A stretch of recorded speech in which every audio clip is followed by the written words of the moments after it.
Fresh Morning. Fresh Morning. Vous êtes sur les 104.5 Urban FM, la station urbaine, et vous écoutez le Da Fresh Morning dans le studio des 104.5. On a Edgar Yonke. Gina, tu connais Edgar Yonke? Oui, je connais Edgar Yonke, Erickson, Tina. Tu as connu Edgar Yonke à Direct Prod ou bien avant Direct Prod? À Direct Prod, aussi loin que mes souvenirs, aussi loin que je m'en souvienne, c'était à Direct Prod. Tu es né hier? Oui, je suis née hier. Parce que quand la première fois que j'ai rencontré Edgar Yonke, on avait déjà créé Urban FM et on avait déjà un travail ensemble. Après, bien sûr, il y avait des vidéos de lui que je voyais, mais je ne le connaissais pas à l'époque. Mosley, tu connais Edgar Yonke? C'est la même chose que Gina. On le connaissait. Ils sont jeunes. On le connaissait de nom, mais on ne l'avait jamais vu. Est-ce qu'il a sa biographie sur Wikipédia? Edgar Yonke Gina cherche. Donne-moi 2 secondes et je te dis ça. Donc c'est par le canal des relations avec la radio qu'on a pu le rencontrer, mais sinon c'était un être de légende pour beaucoup d'entre nous. Ça y est les gars, ils ont commencé l'émission en disant Edgar Yonke est vieux, mais comme d'après le pas le dire, il passe par des manières techniques. Mais Edgar, tu as quand même un CV. Bonjour Edgar, tu as un CV dans l'histoire de la musique en Afrique. Oui. Disons que ça fait 30 ans environ que je bourlingue dedans. J'ai 52 ans aujourd'hui. On dirait pas, mais j'ai 52 ans. Et ça fait 30 ans que je bourlingue dedans. Et comme je dis toujours, on a passé des époques où la musique africaine était difficilement acceptable en Europe. On s'est battu pour ça. Et puis bon, le combat continue, c'est une passion. Et la passion a ceci de fort, c'est que ça nous tient toute une vie. Quand on aime quelque chose, on le fait pour la vie. Et la musique, je l'aime pour la vie, même si c'est pas mes revenus principaux, c'est ma vie, parce que sans la musique, je suis malheureux. Voilà. Donc, mais apparemment, on a l'impression que c'est la musique qui est en train de te rendre malheureux en ce moment, avec tout ce qui tourne autour, comme turpitude. Autour de ton nom. Du moins comme sortie médiatique. Pourquoi quelqu'un qui aime autant la musique se retrouve dans la tourmente. Dans la tourmente musicale, ou bien c'est la tourmente? Oh, c'est pas que musical, si vous regardez, c'est un tout. Ça a commencé il y a un mois par... il y a Thibaut Adjatis qui a commencé à t'attaquer. Voilà, Adjatis.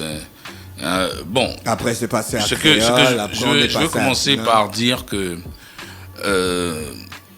quand tu viens pour répondre à des polémiques qui sont sur le net, ça alimente forcément la polémique. Oui. D'accord? Et en général, ça conforte chacun dans son opinion.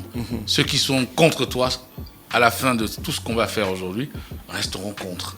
Ceux qui sont pour toi vont se conforter dans le sens d'être pour toi. On n'est pas là pour convaincre...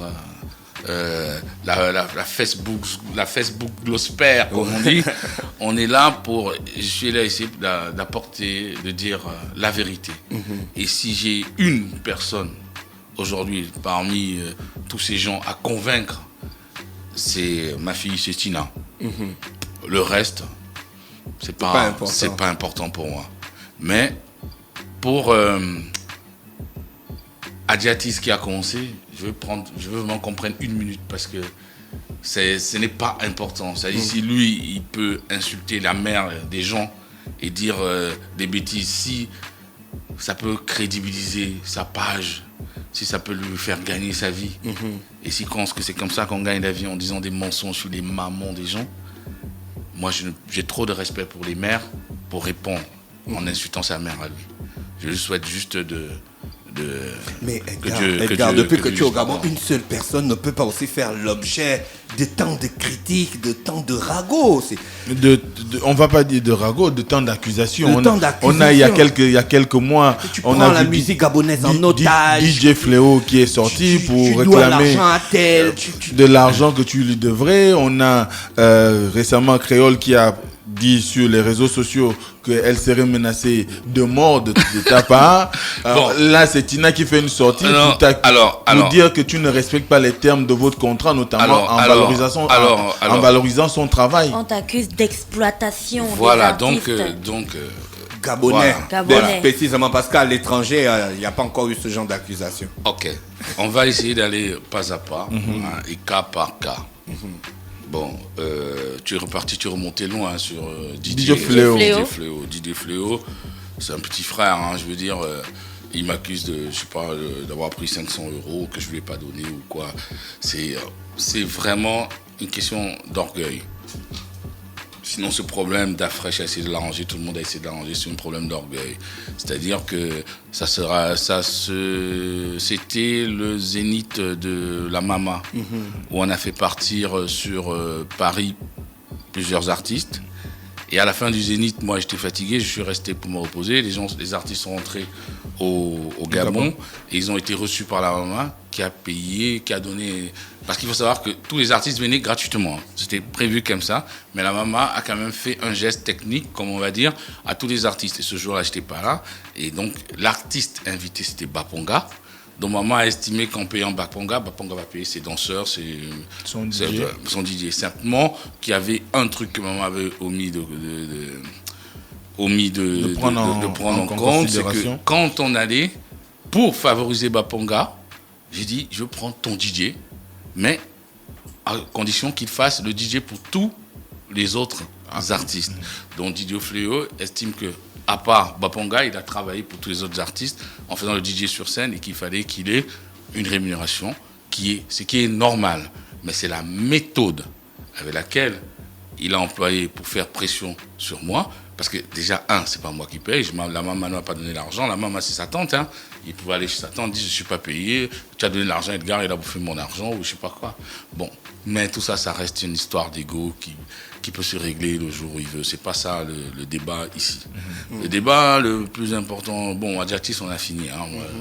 Il y a Créole, il y a la Créole. Alors, Créole. Vous menacez Créole de mort. Elle est partie parce qu'elle ne voulait plus être votre teaser. Vous savez, c'est ce qui est dit. Alors, pour Créole, c'est très simple. Je vais vous dire comment on entre chez Direct Prod.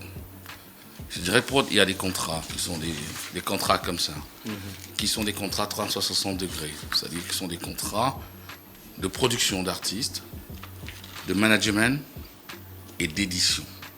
Le tout en un. C'est-à-dire qu'aujourd'hui, ce sont les nouveaux contrats qu'on signe, qui sont des contrats où l'artiste, on partage un partage de gains à 50%, 50-50, sur tous les gains d'artistes, même droit à l'image entièrement. Créole, avant de signer le contrat, moi j'ai fait toujours une période d'essai, d'au minimum 1 an et demi, 2 ans, où tu connais le contrat, mais on ne le signe pas, on travaille ensemble. On travaille ensemble en respectant ce contrat, sans l'avoir signé, juste pour avoir un gentleman agreement. Alors, il faut savoir que Créole, quand j'ai découvert Créole, la première des choses que j'ai faites, c'est que j'ai dit, il faut la mettre en... Je lui ai parlé du contrat, on est tombé d'accord, j'ai dit, je vais la mettre en lumière. Pour la mettre en lumière, on est passé par le Gabon Talent Show, que nous on produisait, je l'ai mis en tant que jury. On a fait un Créole, on a fait un featuring avec Ariel, qui est l'artiste star jeune de la maison, en dehors de la Mama à cette époque, donc pour la mettre en lumière. Tout ça sans contrat. On a fait un autre titre de Créole seul, avec un clip qui s'appelait À tes côtés. Le Créole, clippé toujours, des gros clips toujours, sans contrat. Et on faisait des spectacles, on respectait dans nos têtes, elle et moi, ce qu'on a décidé, Direct Prod et elle, c'est qu'ils ont décidé de faire. Le contrat était encore tacite, de gré à gré. De gré à gré. Quelle est la valeur de cette période pour toi? Attends. La période pré-contrat. Pourquoi tu la mets en place? Parce que ça permet à l'artiste d'être libre. Si elle n'est pas d'accord, à ce moment-là, elle se lève, elle part. Mais tu auras perdu de l'argent. Ce n'est pas grave. Au moins, j'aurais gagné ma dignité de ce qui se passe aujourd'hui. C'est-à-dire que maintenant, on est parti sur Bonobo avec Chanel. Bonobo, un titre que Créole m'a présenté, j'ai dit super titre. Chanel en duo avec toi, pas Yaoundé, clip, machin, Pete Barcardi, tanana, sans contrat. Donc Bonobo, le succès de Bonobo que vous entendez, vous voyez, aujourd'hui 2 millions de vues, c'était sans contrat, avec juste un contrat de gré à gré. Maintenant, on passe, j'ai dit, bon là maintenant Créole, on va passer à la phase supérieure. 2 ans après, donc on se connaît, qu'on a travaillé ensemble, on a mis ces bébés que vous avez entendus en dehors, voici un contrat, on va faire un titre qui s'appelle VIP. Le contrat de Créole est signé 2 semaines avant le tournage du clip de VIP. C'est-à-dire l'année dernière. Et ça fait 3-4 ans. Donc, on a 2 ans où tu es libre de dire ce n'est pas bien ce que tu me proposes et tu peux partir sans avoir aucun problème. Tu signes un contrat, on investit 30 millions dans le clip de VIP. On se dit c'est un développement d'artistes, d'image. Les 30 millions ne se remboursent pas sur 2 dates des spectacles, ça se rembourse sur l'image, sur les projets qu'on peut poser à travers le fait que l'artiste soit connu. Mais quand au bout de... Bizarrement, ça coïncide le jour où VIP sort 2 mois avant que Tisa Bengue sorte, mais le jour 2-3 jours, ça va être une coïncidence, ça va être une coïncidence, 2 ou 3 jours où Tisa Bengue dépasse VIP dans les nombres de vues, pétage de câble. Ah non, moi il faut payer mon loyer. Dans la même vidéo, Créole vous accuse d'être responsable du fait que vous utilisez en fait certaines stratégies où vous mettez les artistes les uns contre les autres. Et je cite une partie de sa vidéo où elle disait que vous faites le diviser pour mieux régner. Alors, on voit bien dans Bonobo et comment Créole et Chanel sont divisés. Qui a produit Bonobo? On voit dans À tes côtés, le duo entre Créole et Arielty, comment les artistes sont divisés. On voit dans L'Aveu entre Chanel et Ariel, comment elles sont divisées. Non.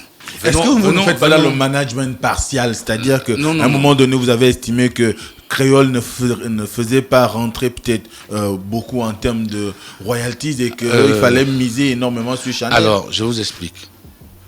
Créole, sur les 2 dernières années, aucune artiste chez Direct Prod n'a bénéficié d'autant d'investissements. Dafresh, parle d'Afresh, de la radio d'Afresh, que je connais, il sait quel est le réalisateur de ces clips et combien ça a coûté. Alors, je vais vous dire, malheureusement, l'argent, c'est pas la musique, c'est pas l'argent. C'est pas en mettant 1 milliard que ça marche. Le public a un cœur, on ne l'achète pas. C'est-à-dire, je peux mettre 1 milliard sur Chanel, si le titre n'est pas bon, il ne marchera pas.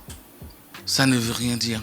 L'argent, ce n'est pas la musique. La musique, c'est le cœur. La musique, c'est une sensation, c'est toucher le cœur des gens. Ce n'est pas d'investissement, ce n'est pas d'argent. Moi, je vais t'expliquer quelque chose, mon petit Mosley. L'artiste créole, elle a un talent certain. Je ne peux pas dire qu'elle n'a pas de talent. Mais quand elle vient sur un réglé en place publique, vous savez, c'est exactement comme si tu achètes Neymar, comme le PSG achète Neymar. Au bout de 4 matchs, Neymar dit « je m'en vais ». Il faut qu'on apprenne à respecter les contrats. Donc, parce que elle est en train de m'envoyer un message en disant ça, j'ai dit, mais Créole, réveille-toi un peu. C'est pas possible. Où tu vas aller? Direct Prod, c'est le caviar. Je vends ma chose. Hein. Je n'ai pas dit que c'est vrai. Hein. Je vends ma chose. C'est le caviar. Où tu vas aller? Putain, reste là. Putain, réveille-toi. Mais même s'il faut que je trempe ta tête dans l'eau pour que tu te réveilles, je veux le faire. Tremper ta tête dans l'eau. C'est une menace de mort. Comment vous voulez que je discute? Si, de dire une phrase comme ça, parce que je dis tremper, même s'il faut que je trempe ta tête dans l'eau pour que tu te réveilles, ça devient une menace de mort. La discussion, fin de la discussion pour moi. Mais à cela s'ajoute le fait qu'elle ait dit, qu'elle affirme que d'une certaine manière aussi, plusieurs portes lui sont aujourd'hui fermées parce qu'elle est partie de Direct Prod et quand on l'appelle pour des concerts, vous mettez votre veto de sorte qu'on ne la prenne pas et ainsi de suite. Pourtant, elle a besoin d'argent aussi. C'est une contre-vérité parce que de un, on ne parle pas de Direct Prod comme ça. Hein. On n'est pas. Elle avait 2 ans où elle pouvait partir quand elle voulait. Et là, elle peut passer des 20 matins, elle dit pas. Quoique ce matin, j'ai décidé de vous donner une bonne information. je vais la libérer de tous ses contrats. Elle peut faire ce qu'elle veut. Mais il faut savoir, quand tu danses sur la tête d'Edgar Yonkeu, avec ce que je représente, petit dans la musique africaine, tout petit, hein, quand tu vas appeler un producteur au Cameroun, Pete, il va dire, mais tu viens de crier sur mon frère. Arrange d'abord les problèmes. Je n'ai pas besoin d'appeler Pete pour ça. Le monde de la musique a ceci que c'est un monde de réseau et que quand tu écrases quelqu'un, on n'a même pas besoin d'appeler. Mais si je dois empêcher Créole de faire un spectacle, mais le dernier spectacle de la Mama, c'est moi qui l'ai produit. Qui a appelé, qui a mis Créole sur scène? Et qui a pris des coups après, c'est pas moi. Pourquoi? Je l'ai payé. Elle a été payée, je crois, non? Elle a été payée, oui, pour faire ce spectacle. Donc, pourquoi, diable, je veux dire, ne prenez pas Créole? Et qui suis-je pour dire aux gens, oh non, dans ton spectacle, ne prends pas Créole? Non, il y a longtemps qu'elle a communiqué en disant, je ne suis plus chez Direct Prod, je n'ai jamais répondu. La seule fois où j'ai intervenu dans les réseaux, et c'est encore une erreur, c'est quand un matin tout le monde m'appelle, Créole est censuré, Créole est censuré, Créole est censuré. Je lis 2-3 articles et puis Payet m'appelle, Edgar, il faut que tu dises quelque chose. Je ne vérifie pas l'information et je fais un post de soutien à Créole. Il dit, même si je suis fâché avec elle, toute censure est mauvaise. Je fais un post qui est un post de soutien. Toute censure est mauvaise et ce n'est pas bien qu'elle soit censurée, machin. Je pars sur le problème de l'info à chaud. Ça se retourne aujourd'hui contre moi. Où elle dit, c'est moi qui informe tout le monde qu'elle est censurée. Comment vous voulez que je discute? Quand tu viens, c'est pas, vous avez vu ce post quand même, non? Vous n'avez pas vu ce post? C'est sur la page Direct Prod où j'ai dit, toute censure est mauvaise. Il est là le post. Est-ce qu'on doit comprendre aujourd'hui... Attendez. Voilà. Lis le post pour qu'on comprenne si dans le post je suis en train d'informer l'opinion nationale. Il commence là. Derrière chaque œuvre se cache toujours une sensibilité.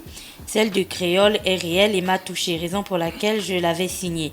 L'effet boomerang d'une censure est qu'elle met en lumière plus intense une lumière plus intense sur ce que l'on veut censurer.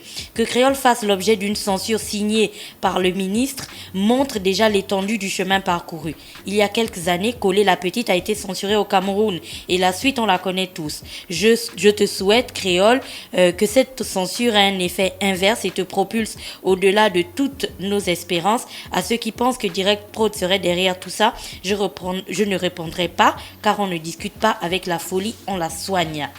Voici la fin, c'est la fin du post qui commence par toute la censure n'a jamais été bonne et nous ramène toujours à des sentiments qui ne sont pas positifs pour le censeur.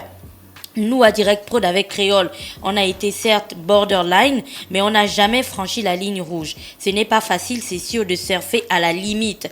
Je trouve inadmissible que la censure, quelle que soit la censure, Créole ne défend que son art et une façon de vivre. On est d'accord, on regarde, on ne l'est pas, on zappe. Tous les films américains qui ne sont pas bien derrière chaque œuvre, voilà. Voilà. Donc, en gros, ce que je veux dire, alors, ça, pour quelqu'un de sensé, c'est un soutien, certes, alors qu'on est fâché. Hein. Ça fait, à ce moment-là, ça fait 5 mois. Est-ce que c'est pas un soutien hypocrite? J'ai calculé pour bénéficier peut-être de la lumière dont vous parlez. Alors, ou bien de la sympathie de public? Non, parce que je suis borderline. Dans ma façon de vivre, je suis borderline moi-même. Donc, Créole, le borderline, je l'ai signé en sachant qu'elle était comme ça. Je n'ai jamais dit à créer. On a fait ensemble VIP, on voit que c'est borderline. On a fait Bonobo, on voit que c'est borderline. Je ne fais pas semblant.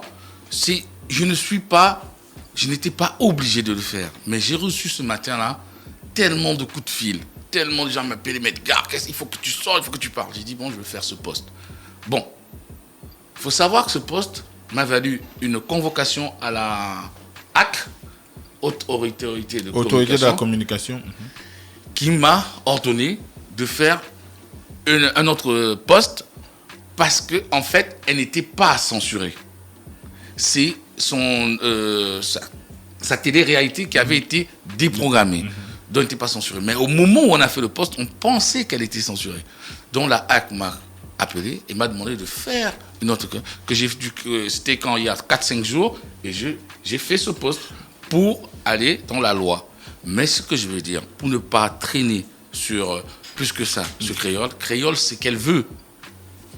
C'est être libre de tout contrat, n'est-ce pas?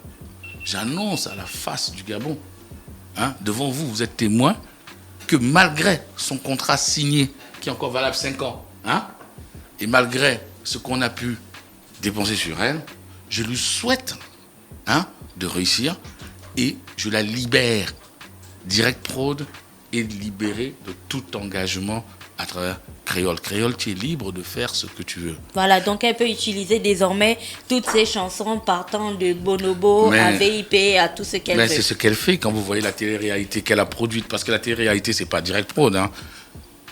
Quand vous voyez la télé-réalité, les génériques, les machins, même le dernier morceau qu'elle a sorti, on a commencé à le faire à Direct Prod. Et ça a été fait à Direct Prod et elle est partie. Je n'ai Donc jamais... quand toi tu divorces de ton mari, tu prends ses voitures qu'il a payées lui-même avec son pompage. Oui, mais c'est pas grave. C'est pas une question. Si tu as la paix. Il a dit qu'il la libère de tout engagement. Je te pose une question, je parle pas de Créole ou de...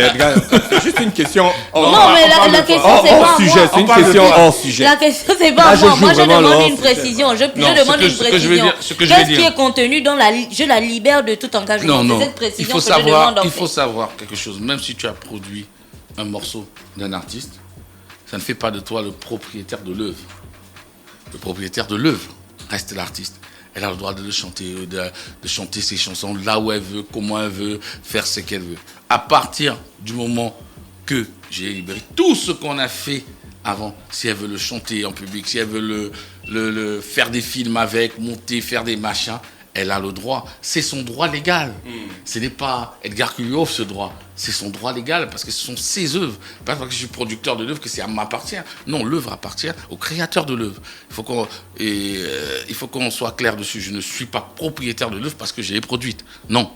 Le propriétaire de l'œuvre reste la personne qui a fait l'œuvre. Et c'est ce qui nous permet d'arriver au cas de Tina. Voilà. Tina a fait une sortie dans laquelle elle accuse, elle vous accuse, elle dit que vous ne respectez pas les termes de vos engagements en ce qui concerne votre rapport dans le travail, notamment en concernant l'écriture des chansons pour vos artistes. Avant qu'on arrive à la question de Tina, juste une dernière question, parce que Direct Prod a annoncé hier que les personnes pouvaient poser des questions et ensuite vous devriez y répondre à la radio. Plusieurs questions des Gabonais reviennent sur pourquoi Créole fait une vidéo, Tina fait une vidéo, et ensuite vous décidez de venir répondre à Urban FM quand, à certains moments, vous faisiez aussi des directs dans votre voiture. Pourquoi n'avoir pas fait un direct Alors, moi, quand je fais un direct sur les réseaux sociaux, c'est pour faire la promotion.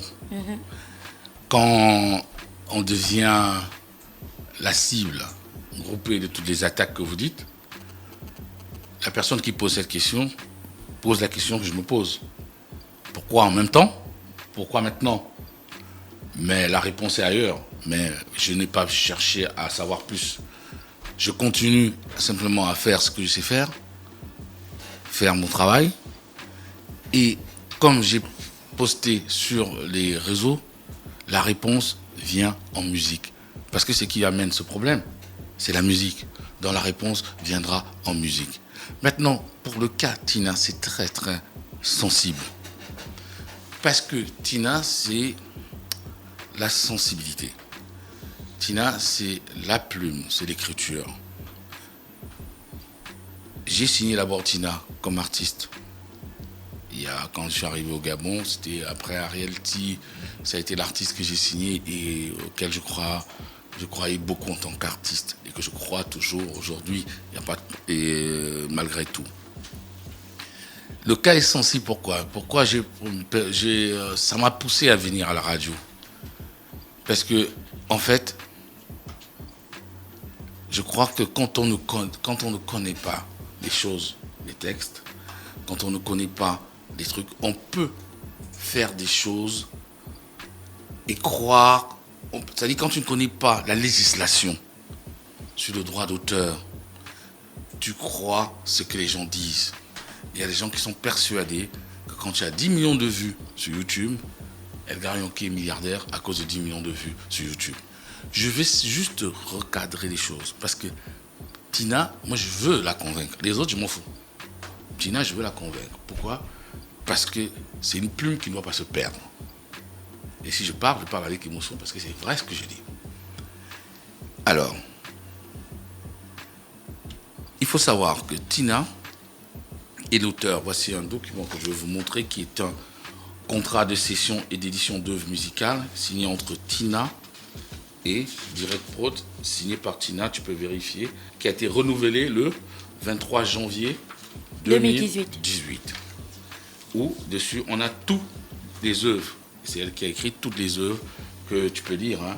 En manque de sexe, amour interdit, number one, Maria, la fille dans mon miroir, intro, je me bats pour réussir, work, titre provisoire, poisson d'avril, titre provisoire, je vais changer, titre provisoire, on balance, titre provisoire, my love, coécrit avec Chanel. Je dis stop, ma vie c'est toi, moitié-moitié, c'est mon bébé, aime-moi, déteste-moi, femme, titre provisoire, mon héros, titre provisoire, l'aveu, coécrit avec Chanel et Ariel T, feat Davido, coécriture avec Davido. Voilà, parce que le feat Davido d'ailleurs, là ça devient une info, oui, il y a un feat avec Davido qui devrait sortir, Ariel T et Davido, et elle avait participé à l'écriture. Alors ça c'est un contrat de cession. Je vais te montrer la partie juste qui est importante. L'article 4, rémunération de l'auteur. La rémunération de l'auteur, cession de droits de propriété incorporelle, ça veut dire quoi ? Ça veut dire qu'elle a écrit une chanson, elle doit partir du studio avec, parce qu'elle participe au studio, elle doit partir avec une avance d'argent. De l'argent liquide ou bien chèque. C'est liquide. C'est là, nous, notre accord, c'est liquide. D'accord. Je veux bien dire qu'ici, le problème de Tina, ce n'est pas l'argent. Hein. Oui, elle a clairement dit. Oui. Non, j'ai compris. J'ai compris, je veux bien dire. Je parle de ça pour fixer le cadre légal. Cet argent qu'elle touche, elle signe donc un reçu donnant droit à Direct Prod d'utiliser la chanson qu'elle vient de faire et un contrat de cession. Le problème de Tina, c'est que Tina est allée sur Internet faire des recherches avec son manager pour trouver, mais au fait, où sont les titres à la SACEM. Je vais vous expliquer un truc. Quand on fait un bébé, tu fais un bébé avec ta femme, c'est toi qui pars à la mairie déclarer que j'ai fait un bébé qui s'appelle Jean-Jacques et qui est né telle heure et c'est un garçon, c'est une fille. Voilà le nom de sa mère, voilà le nom de son père, d'accord ? Dans la musique, quand on fait une chanson, la chanson attend. Quand je dis que la chanson est à la SACEM, c'est vrai. C'est-à-dire que le jour où tu arrives à la SACEM, tu dis, mais moi j'ai fait une chanson il y a 50 ans là. C'est passé sur RFI, c'est passé sur Urban FM, c'est passé dans les télés. On vous a envoyé l'argent. La SACEM reçoit l'argent, dit, ah, j'ai reçu l'argent pour une chanson qui s'appelle L'aveu. Mais où sont les pères et les mères ? Je ne les connais pas. Je garde. Le jour où ils vont venir faire la déclaration pour dire, voilà, je suis le père, je suis la mère, on va répartir l'argent que ça porte. J'ai appelé donc hier un conseiller de la SACEM et de la maison de disques à laquelle je travaille pour dire voilà la situation dans laquelle je me trouve, je ne peux pas prouver ce que je dis, qu'est-ce que je peux faire ?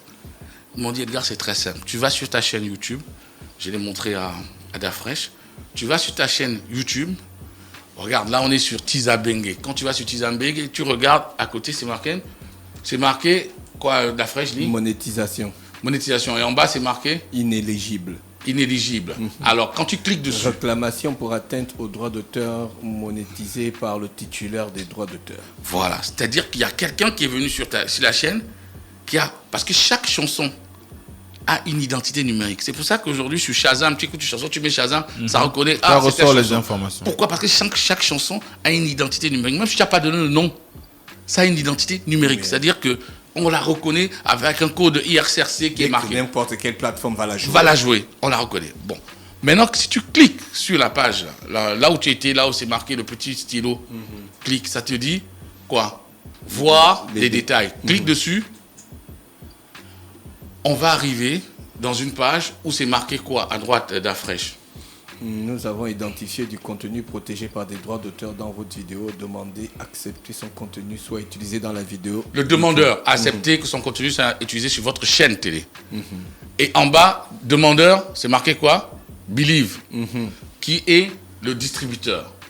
C'est-à-dire que quand le distributeur Believe vend une chanson, et alors c'est le gars de la SACEM qui m'a d'hier expliqué d'aller leur montrer ça. Et je vais prendre je prends 3 exemples pour que les gens comprennent. Va en haut, tape l'aveu. On est toujours dans la chaîne YouTube de Direct Prod. Tu vas taper l'aveu, Ariel. Voilà. On va faire la même chose. Tu cliques sur la vidéo. On est toujours dans la page de Direct Prod, parce que c'est le backstage. C'est pas tout le monde qui peut voir. Modifier la vidéo, par exemple. On avait fait quoi? Donner à l'analytique. Voilà. Vous allez voir que l'aveu, pareil, chanson, on dit à machin. Ce n'est plus Believe. Parce qu'à l'époque, je n'étais pas encore chez Believe. Voilà. Même chose à droite. Tu cliques, clac. Alors. Vous avez vu que c'était protégé. Les auditeurs, vous verrez tout ça dans le reportage. C'est protégé et de par le demandeur, c'est marqué quoi? SACEM. Parce qu'à l'époque, je n'ai pas encore de contrat de distribution avec Believe. Mais les morceaux sont sur des plateformes en direct. Donc c'est la SACEM. C'est-à-dire qu'une plateforme digne de ce nom, même n'importe quel artiste ici qui est distribué dans une plateforme, dès qu'il est distribué, quand on vend un morceau à 1,29€, il y a un pourcentage qui va aux auteurs et compositeurs, qui arrivent donc à la SACEM, comme c'est marqué. La SACEM reçoit l'argent et dit, mais où sont les pères et les mères? On ne les a pas vus. Alors, on ne les a pas vus et garde l'argent. Ça ne veut pas dire que Edgar Yonke touche cet argent. Maintenant, dans ces chansons-là, le jour où tu arrives à la SACEM, tu déclares, là, je suis le père, c'est-à-dire je suis l'auteur, je suis le compositeur, voilà l'arrangeur, et tout ça fait ce qu'on appelle. Il faut savoir, quand on dit le droit d'auteur, c'est en fait le droit de l'auteur, du compositeur, de l'arrangeur, de tous ceux qui ont participé à la production. Et quand on dit co-écriture, parce que ça c'est un terme qui a fait aussi que Tina elle s'est sentie qu'on ne reconnaît pas son travail. Co-écriture, ce n'est pas écrire seulement le texte. Parce que la musique, c'est une écriture. Quand on dit que Laurent Voulzy et son ami Alain Souchon ont coécrit 300 chansons ensemble, Voulzy n'a jamais écrit un texte. Il n'a fait que des musiques. Et Souchon n'a jamais écrit une musique. Il n'a fait que des textes. Mais ils ont fait une coécriture. L'autre écrit le texte, l'autre écrit la musique. Quand on dit coécriture, quand je m'ai coécrit avec Chanel, ce n'est pas l'écriture du texte. C'est l'écriture de l'enfant qui est le texte et la musique. Le droit d'auteur est tellement délicat et tellement simple. Bon, maintenant, je veux te dire, ce qui est bizarre, Tina a une maison de prod avec laquelle elle travaille. Ils ont sorti des trucs, comme la danse du cocu. Je me suis été curieux d'aller regarder. J'ai pas vu la danse du cocu déclarée à la SACEM. Mais... Attendez, laisse-moi finir. J'ai pas vu la danse du cocu réclamée à la SACEM. Les revenus qu'ils ont touchés, même si c'est 500 000 vues, il y a forcément des revenus. Même si c'est 3,50 €, il y a des revenus. Comment on répartit ça? Dès que c'est Direct Prod, ça devient... Oh. Ah, mais ça ne te regarde pas. C'est leur problème à eux. Non, toi, tu t'intéresses à ce qui te concerne. Non, ce que je veux dire, c'est que ce qui me concerne, c'est ce qui nous concerne là, qui concerne l'artiste, l'auteur, Tina la plume Tina, c'est est-ce que ses droits sont préservés? Je suis placé devant vous. J'ai proposé à Tina d'aller en France, de l'emmener à la SACEM pour lui montrer. J'ai pris le visa, j'ai pris un billet d'avion. Les emplois du temps ne correspondaient pas parce qu'on devait faire la SACEM et faire en même temps aussi le travail avec Chanel en studio à Paris. Chanel était à l'hôpital, machin, ça ne correspondait pas. Elle devait venir le 14, moi je rentrais le 14. Attends, laisse-moi finir. Ce qu'il faut savoir, c'est que la proposition reste valable.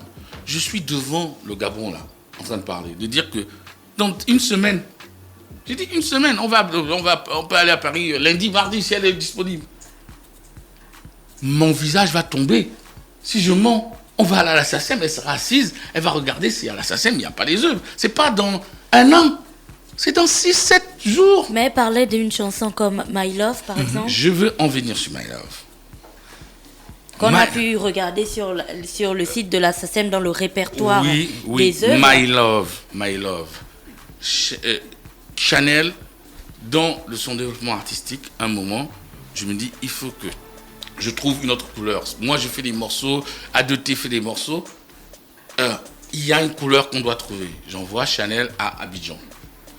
Elle va à Abidjan, elle travaille avec Toubi, qui est un beatmaker là-bas, et Rico, qui est un mélodiste et quelqu'un qui chante bien et qui dirige bien en son studio. Elles travaillent ensemble et ils font My Love. Moi, je suis aux États-Unis en ce moment-là. Quand ils font My Love, tu vas voir que My Love, Toubi est le compositeur. Rico est aussi compositeur. Chanel. Ce n'est pas moi qui ai fait la déclaration de ces droits d'auteur. Si vous allez, pareil, en faisant les mêmes choses, vous allez voir que moi, c'est Universal qui est le producteur de Toubi, qui a fait la déclaration de droits d'auteur en disant, voilà, la chanson là que Edgar est en train d'exploiter et qui m'autorise à exploiter dans ma chaîne TV, c'est Toubi qui a fait ça, avec telle personne. Ce que je ne comprends pas, c'est que Toubi fait la déclaration sur Internet, d'accord? Et il met que Chanel, parce qu'il travaille avec Chanel au studio là-bas. Moi, je découvre, c'est Tina qui me fait découvrir qu'il a fait cette déclaration. J'ai attendu que Tina arrive au bureau avec son manager, mon petit frère Christophe. On a appelé Toubi ensemble et on lui a envoyé le message. On a dit à Toubi, mais c'est une erreur, je ne me rappelle pas que Chanel m'ait dit ça, on va rajouter le truc parce que c'est une coécriture pareille. Donc, j'ai dit à Toubi, qui a fait la déclaration de ça, de rajouter le nom de Tina. Parce que moi, je n'ai pas fait cette déclaration. Ce n'est pas ma chanson. Ce n'est pas parce que je produis le titre que ça m'appartient. Ce n'est pas moi, j'ai financé, ils ont fait Abidjan. Ce n'est pas ma chanson. Et puis, il faut savoir que la chanson, c'est un bébé. Tu fais un bébé aujourd'hui, le père n'est pas là. Tu dis, c'est moi mon bébé, c'est mon bébé. Tu mets le nom de famille, c'est mon nom. Tu mets le nom de ta mère, de ton père. Un jour, le père vient et dit, hey, c'est mon enfant. Vous vous arrangez. Tu fais quoi? Tu vas à la même mairie, tu changes le nom et tu mets le nom qui est le nom du père. La musique, c'est ça. La musique, la chanson, c'est un métier de l'âme. C'est-à-dire, c'est quelqu'un qui donne son âme. On ne vole pas une âme. Tina, je ne peux pas voler ton âme. Et c'est très simple. C'est-à-dire, à vérifier, c'est tellement simple. Oui. Comment on en arrive là, en fait? Parce que Tina dit qu'il est pratiquement impossible de discuter avec vous. C'est pour ça qu'elle a été réduite à faire une vidéo sur les réseaux sociaux, en fait. Parce que il y avait une sorte de fin de non-recevoir à toutes les demandes qu'elle vous adressait. Alors, je vais vous expliquer. Il est peut-être difficile, je n'ai pas dit que je suis parfait. Il est peut-être difficile de discuter avec moi parce que je suis un homme de conviction. Je n'ai pas dit que je suis facile. Je n'ai pas dit ça. Je n'ai pas dit que je suis gentil, je suis le plus beau. Non. Je dis simplement, quand tu discutes avec une suspicion derrière la tête, tu perds ta logique. C'est-à-dire que la suspicion fait que quand je regarde, je dis, regarde comment il me regarde, on dirait qu'il va me tuer parce que j'ai une suspicion. Mais si la suspicion n'est pas là, je vais dire, tiens, il me regarde, on dirait qu'il m'aime. Le même regard. La même façon de faire. La suspicion crée déjà une animosité qui fait qu'une limite. Mais Tina, c'est la sensibilité. C'est-à-dire, il faut savoir, elle a dit, il y a une chose qui a fait basculer le fait que Tina, parce qu'on discute depuis 3 semaines ou 1 mois ou depuis même janvier, dessus, je t'ai montré les documents qu'on a re-signés en janvier. Les documents seront disponibles chez vous, c'est des photocopies. On discute depuis. Mais Tina, c'est ce qui a fait basculer le truc, c'est quand j'ai sorti, le titre est sorti là, comment on appelle le nom? Serré est sorti. Alors, il faut savoir que quand on est en train de discuter dessus et qu'elle ne croit pas vraiment ce que j'ai dit, elle pense que machin, normalement Serré ne doit pas sortir. Mais la machine est lancée. Tu ne peux pas dire à quelqu'un qui a payé pour faire des studios, payé pour faire des clips, payé pour faire des mastering en France, payé pour faire la vidéo, payé un ensemble de promos avec une date fixée. Oh, on ne sort pas le titre parce que non. J'ai tout le droit légal de sortir le titre, Et peut-être alors, la petite phrase parce que Dafresh est arrivé tout à l'heure, il me dit, Edgar, on n'écrit pas ce que tu as écrit sur Serré. Mais je l'ai écrit parce que je veux montrer à la face du monde que je n'ai pas honte de dire que Tina a écrit Serré. Le jour où on a fait le lancement de l'album de Tina, en direct de Chanel, en direct sur scène, j'ai présenté le principal compositeur qui était A2T. J'ai présenté Tina comme étant l'auteur de plusieurs titres. Sur la pochette, c'est marqué. Mais il faut savoir, raison garder, que nous qui faisons les beats, on a déjà encaissé ce genre de choses. C'est des frustrations, tu fais le beat, l'artiste va chanter, il fait des spectacles, on ne dit jamais ton nom. Mais les auteurs, c'est tellement personnel. Tu parles d'une histoire. Quand Chanel interprète Tina, c'est une partie de Tina qu'elle donne au public. Ce que Tina attend, c'est que tous les jours, on dise « Oui, c'est Tina. » Non, c'est déjà Tina. Il faut que je lui apprenne. Peut-être que je n'ai pas eu la pédagogie nécessaire, je n'ai pas eu la méthode nécessaire de lui apprendre que ça fait mal. Ça fait mal. Et moi aussi, j'ai eu mal. J'ai mal quand je fais des musiques et que Mosley va chanter sur ma musique et puis il fait des millions de concerts et je suis là, on ne dit jamais que c'est le gars qui a fait la musique. Ça fait mal. Mais il faut apprendre à encaisser ça parce que tu es une plume. Et j'ai dit un truc à Tina, c'est qui est terrible. Tu te mets tellement de limites que tu écris mieux pour les gens même que pour toi. Parce que toi, tu te mets des limites dans la tête. C'est la réalité parce qu'elle se donne. Donc quand tu donnes tes mots à quelqu'un et que cette personne chante tes mots, c'est normal que ça apparaisse comme une frustration peut naître. Et ça, je n'ai pas eu la pédagogie. Est-ce qu'on peut avoir un temps pour que cette question-là soit réglée, notamment pour que Tina voit au moins son nom s'afficher sur les musiques, du moins les textes qui sont les siens. Voilà. Alors, à s'afficher où?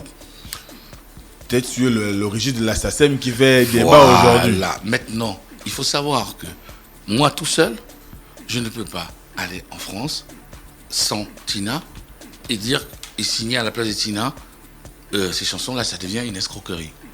Tina doit venir en France, c'est ce que j'ai proposé et que je remets sur la table parce que il faut savoir que la vidéo m'a moins touché que le message qu'elle m'a envoyé. Le message qu'elle m'a envoyé, là où elle a parlé, là où elle était, dans l'émotion, m'a tellement touché que j'ai appelé Christophe le lendemain du message. J'ai dit Christophe, Tina, le voyage à Paris est remis sur la table. C'est quand elle voudra. Pas quand elle voudra, parce que j'ai des engagements, j'ai des trucs. Il faut qu'on trouve une date qui nous convient à nous deux, parce qu'il y a aussi des engagements, qu'on est en France. Ce n'est qu'une question de 2 jours. Si je mens, dans 5 jours, 6 jours, tout le Gabon ici, je reviendrai ici, Tina viendra vous dire, il a menti. Parce que ce sera vrai. Ce n'est qu'une question d'une semaine.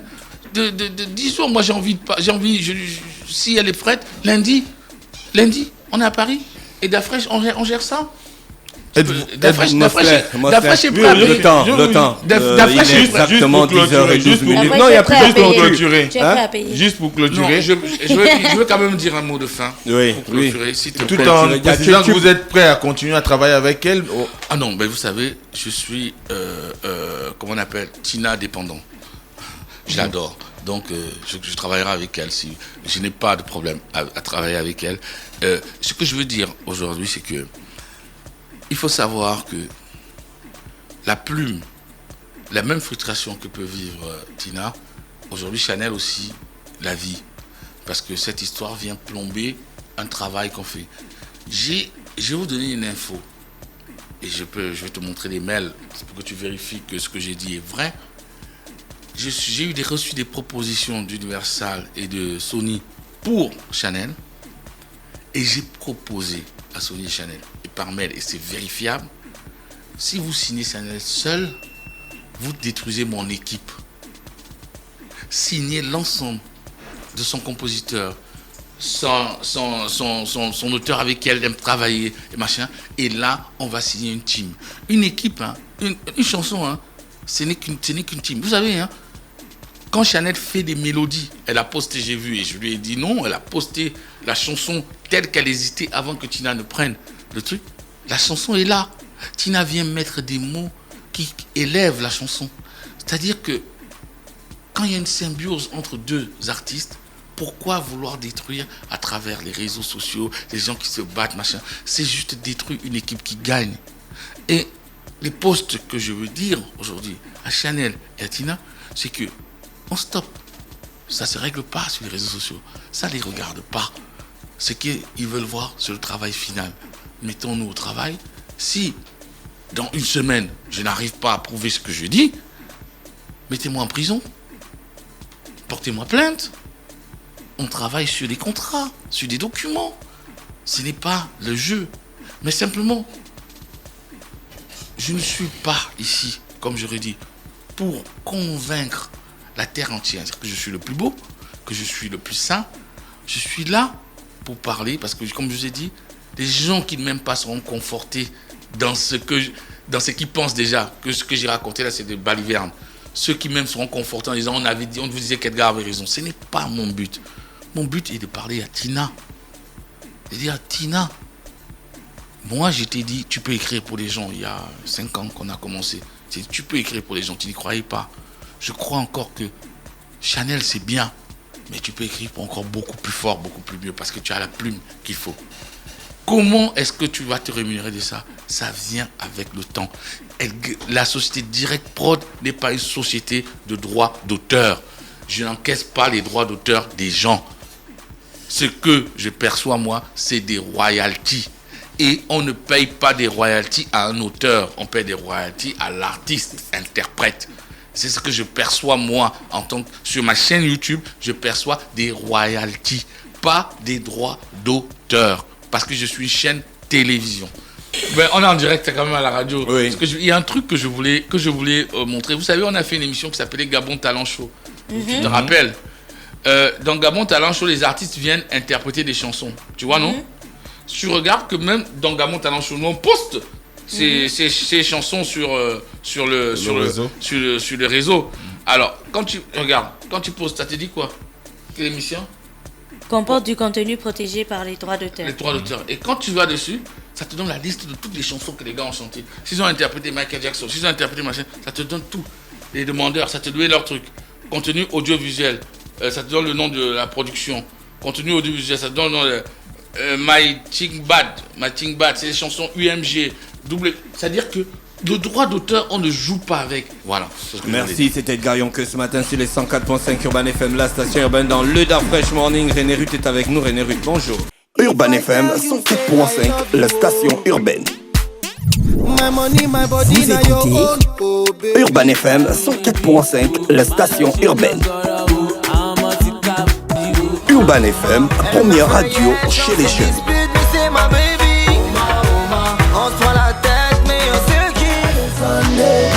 Urban FM, la radio des musiques urbaines. Urban FM 104.5, la station urbaine. Dark Fresh Morning.